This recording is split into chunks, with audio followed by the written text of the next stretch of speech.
রমজানে ভাজা পোড়া পছন্দ করি না এমন মানুষ নাই।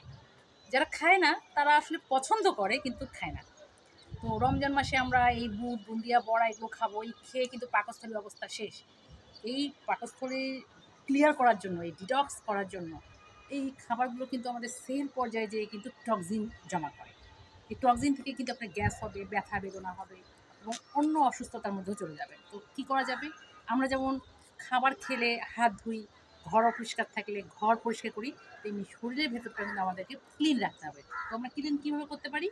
গ্যানোডার্মা মাশরুম, এটাকে হার্বালের রাজা বলা হয়।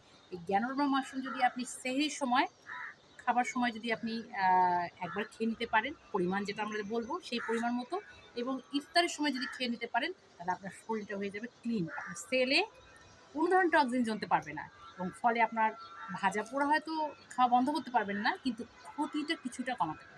তো এই রমজানে শুরু হয়ে যাক আমাদের খাবার টেবিলে মাশরুম পাউডার। ধন্যবাদ।